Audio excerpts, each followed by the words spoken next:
ओम गुरु सत्ताय नमः। गायत्री महाविज्ञान द्वितीय भाग। लेखक वेदमूर्ति तपोनिष्ठ पंडित श्री राम शर्मा आचार्य। गायत्री पंजरम। आइए पढ़ते हैं, सुनते हैं और समझने का प्रयास करते हैं। किसी वस्तु के संबंध में विचार करने के लिए यह आवश्यक है कि उसकी कोई मूर्ति हमारे मन क्षेत्र में हो।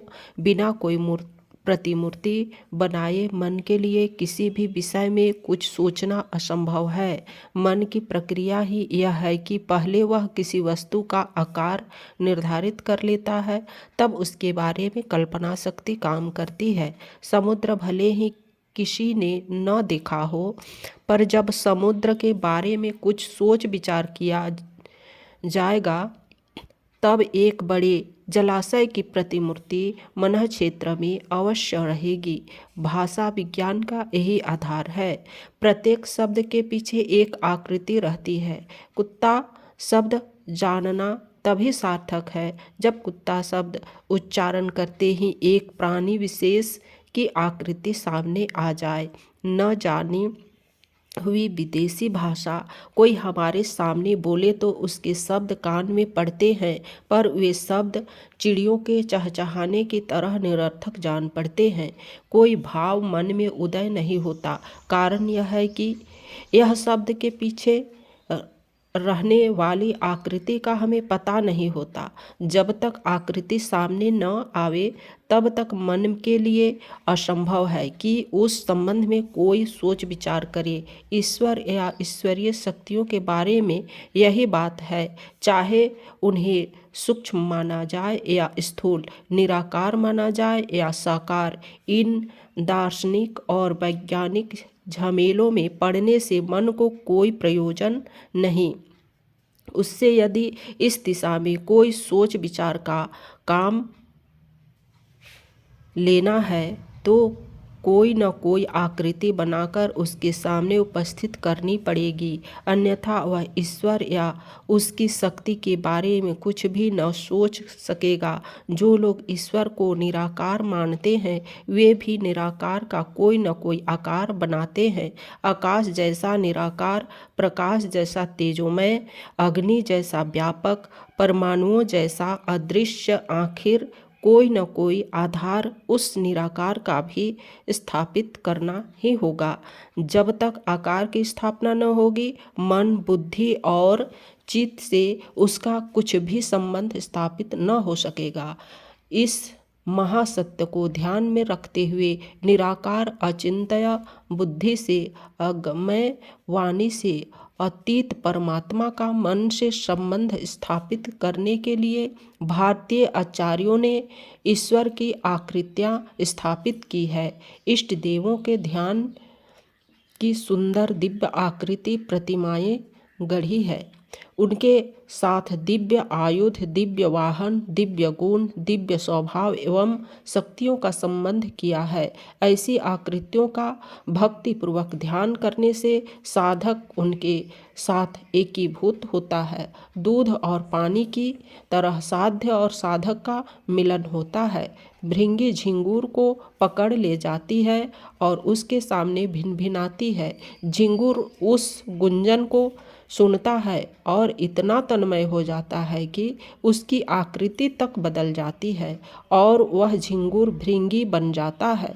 दिव्य कर्म स्वभाव वाली देवाकृति का ध्यान करते रहने से साधक में भी उन्हीं दिव्य शक्तियों का आविर्भाव होता है। जैसे रेडियो यंत्र को माध्यम बनाकर सूक्ष्म आकाश में उड़ती फिरने वाली विविध ध्वनियों को सुना जा सकता है, उसी प्रकार ध्यान में देव मूर्ति की कल्पना करना एक आध्यात्मिक रेडियो स्थापित करना है, जिसके माध्यम से सूक्ष्म जगत में विचरण करने वाली विविध ईश्वरीय शक्तियों को साधक पकड़ सकता है। इसी सिद्धांत के अनुसार अनेक इष्ट देवों की अनेक आकृतियाँ साधकों को ध्यान करने के लिए बनाई गई है। इन देव आकृतियों का स्वतंत्र विज्ञान है। अमुक देवता की अमुक प्रकार की आकृति क्यों रखी गई है, इसका एक क्रमबद्ध रहस्य है। उसकी चर्चा तो स्वतंत्र पुस्तक में करेंगे। यहाँ तो इतना ही जान लेना पर्याप्त होगा कि अमुक प्रयोजन के लिए, अमुक ईश्वरीय शक्तियों को अपनी ओर आकर्षित करने के लिए जो आकृति योगी लोगों को ठीक सिद्ध हुई है, वही आकृति उस देवता की घोषित कर दी गई है। जहाँ अन्य प्रयोजनों के लिए अन्य देवाकृतियाँ हैं, वहाँ इस विश्व ब्रह्मांड को ईश्वरमय देखने के लिए विराट रूप परमेश्वर की प्रतिमूर्ति विनिर्मित की गई है। मनुष्य की सारी आत्मोन्नति और सुख शांति इस बात पर निर्भर है कि उसका आंतरिक और बाह्य जीवन पवित्र एवं निष्पाप हो।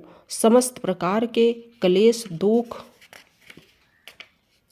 अभाव एवं विक्षोभ के कारण मनुष्य के शारीरिक एवं मानसिक पाप है। यदि वह इन पापों से बचता जाता है तो फिर और कोई कारण ऐसा नहीं जो इसकी ईश्वर प्रदत्त अनंत सुख शांति में बाधा डाल सके। पापों से बचने के लिए ईश्वरीय भय की आवश्यकता होती है। ईश्वर सर्वत्र व्यापक है, इस बात को जानते तो सब हैं, पर अनुभव बहुत कम लोग करते हैं। जो मनुष्य यह अनुभव करेगा कि ईश्वर मेरे चारों ओर छाया हुआ है और वह पाप का दंड अवश्य देता है, जिसको यह भावना अनुभव में आने लगेगी, वह पाप न कर सकेगा। जिस चोर के चारों ओर शस्त्र पुलिस घेरा डाले खड़ी हो और हर तरफ से उस पर आंखें गड़ी हुई हो, वह ऐसी दशा में भला किस प्रकार चोरी करने का साहस करेगा। परमात्मा की आकृति चराचर में ब्रह्मांड में देखना ऐसी साधना है जिसके द्वारा सर्वत्र परमात्मा अनुभव करने की चेतावनी जागृत हो जाती है। यही विश्व मानव की पूजा है। इसे ही विराट दर्शन कहते हैं। रामायण में भगवान राम ने अपने जन्म काल में कौशल्या को विराट रूप दिखाया है। एक बार भोजन करते समय भी राम ने माता को विराट रूप दिखलाया था। उत्तरकांड में काकभूषुंडी जी के संबंध में वर्णन है कि वे भगवान के मुख में चले गए तो वहाँ सारे ब्रह्मांड को देखा। भगवान कृष्ण ने भी इसी प्रकार कई बार अपने विराट रूप दिखाए। मिट्टी खाने के अपराध में मुंह खुलवाते समय यशोदा माता को विराट रूप दिखाया। महाभारत के उद्योग पर्व में दुर्योधन ने भी ऐसा ही रूप देखा। अर्जुन को भगवान ने युद्ध के समय में विराट रूप दिखाया, जिसका गीता में 11वें अध्याय में विस्तार वर्णन किया गया है। इस विराट रूप को देखना हर किसी के लिए संभव है। अखिल विश्व ब्रह्मांड को परमात्मा की विशालकाय मूर्ति देखना और उसके अंतर्गत उसके अंग प्रत्यंगों के रूप में समस्त पदार्थों को देखने, प्रत्येक स्थान को ईश्वर से ओतप्रोत देखने की भावना करने से भगवत बुद्धि जागृत होती है और सर्वत्र प्रभु की सत्ता के व्याप्त होने का सुदृढ़ विश्वास होने से मनुष्य पाप से छूट जाता है। फिर उससे पाप कर्म नहीं बन सकते। निष्पाप होना इतना बड़ा लाभ है कि उसके फलस्वरूप सब प्रकार के दुखों से छुटकारा मिल जाता है। अंधकार के अभाव का नाम है प्रकाश और दुख के अभाव का नाम है आनंद। विराट दर्शन के फलस्वरूप निष्पाप हुआ व्यक्ति सदा अक्षय आनंद का उपभोग करता है। गायत्री परमात्मा की शक्ति है। परमात्मा की शक्ति सर्वत्र अणु अणु में विश्व ब्रह्मांडों में व्याप्त है। जो कुछ है गायत्रीमय है। गायत्री के शरीर में ही यह सब जगत है। यह भावना गायत्री का विराट रूप दर्शन कहलाती है। नीचे दिए हुए गायत्री पंजरम स्तोत्र में यही विराट दर्शन है। पंजर कहते हैं ढांचे को। गायत्री का ढांचा संपूर्ण विश्व में है। यह इस स्तोत्र में बताया गया है। इस स्तोत्र का भावना सहित ध्यान करने से अंतःलोक और बाह्य जगत में विराट गायत्री के दर्शन होते हैं। उस दर्शन के फलस्वरूप पाप करने का किसी को उसी प्रकार साहस नहीं हो सकता जैसे कि पुलिस से घिरा हुआ व्यक्ति चोरी करने का प्रयत्न नहीं करता। ओम शांति।